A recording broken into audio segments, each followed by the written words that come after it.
Hey, DelVecchio here from websiteprofitcourse.com. I know if you're a freelance web designer, you're looking for more work, you want more jobs. So what I want to go through today is what I believe that business owners consider when they decide who's going to build their website. From my own experience, along with viewing thousands of websites, especially local business websites, here's the list of what I think is most important to least important. So number one is a recommendation from a professional that they trust.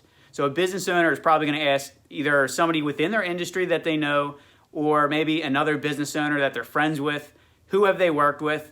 And if somebody gives them a great recommendation, there's a really high probability that they're just going to hire that person without even doing competitor research or getting maybe 2 or 3 quotes. It kind of goes without saying that this is how all businesses operate. There's nothing more powerful than a strong referral. Next up is someone that they know personally. So I've heard over and over again that, the person that built someone's website is a friend of the family, someone in the family. People are always going to give someone within their personal network a shot before they look for a complete stranger. If that fails, then they're going to look for someone local. Chances are they're going to want a person that they can get in touch with easily, that they can give a call to and, expect them to pick up or call back within 24 hours. Someone that can provide advice to them if they need it.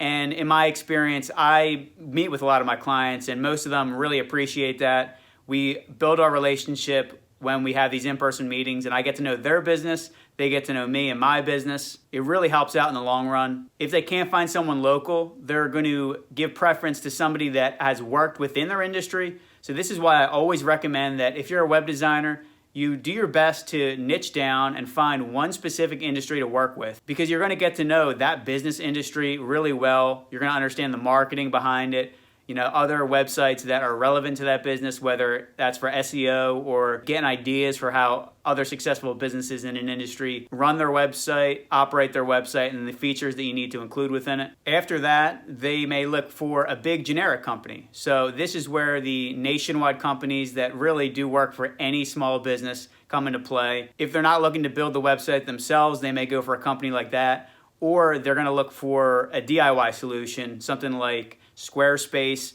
One that I've seen a lot lately is GoDaddy Website Builder. But most of those, they don't have great design, and if they do, it's a super simplistic website that isn't really optimized with SEO or content. And it's rare that you see people keep those sites up to date. They usually just want to get something up and running, and then they just forget about it, let it sit there, don't monitor the traffic and that kind of thing that you can do as an independent freelancer. If they don't want to go the DIY route, this is where they're probably going to look for a generic do-it-all freelancer. And this is where they may go on a marketplace like Upwork.com or Fiverr.com, hire somebody that's super cheap. Obviously if they don't have a specialty, they're going to be looking to hire the most cost-effective person. That may mean outsourcing to overseas labor, something that's going to be a lot cheaper than had they hired somebody local. And this is the type of freelancer that really advertises their own skills, not what they're going to bring to the client. So they may say stuff like, I know HTML, CSS, JavaScript, WordPress, and they think that that's going to really stand out when it does the opposite. Clients don't know anything about that technical stuff.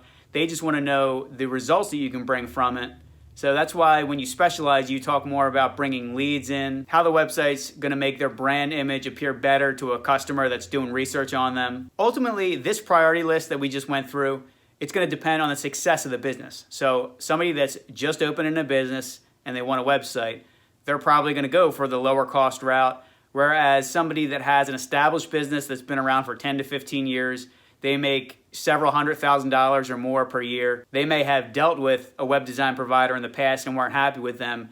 They're going to look more for an experienced website provider that can get better results for them. Most business owners, I think, have a lot of trust when it comes to whoever builds their first website. They believe everything they say. They don't know anything about the internet world or online marketing. And whether or not they get results in those first couple of years is going to determine how skeptical they are in the future when they hire somebody. Somebody that's been burned 2 or 3 times, it's going to be a lot harder to get their business. You really need to educate them and build the trust before they trust you to, give you a check. That's really why sales is a numbers game. You got to put in a lot of effort to sales to get one client.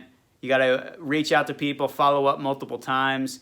And this is why I really think you need to separate yourself by doing the fundamentals better than what the big companies can do.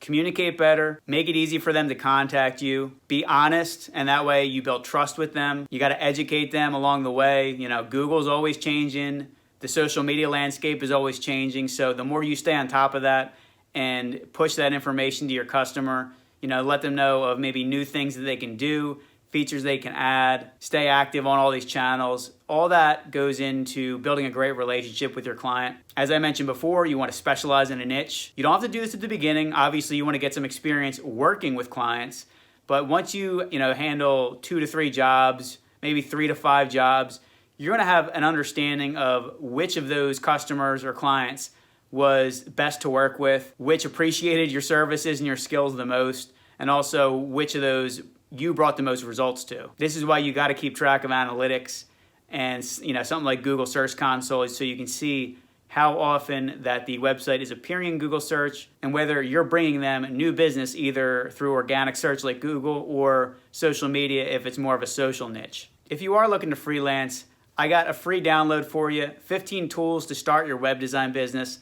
That's just a 1-page list of all of the most important tools that I use for client work. I'll include a link to that in the description below, and I got a lot of other stuff down there that will help you out, so check out all the links within my description. Last but not least, give this video a thumbs up and subscribe to my channel. If you've gotten a job from some other method that I didn't mention on this video, leave it in the comments below. I really appreciate you watching this entire video, and I hope you join me on the next one.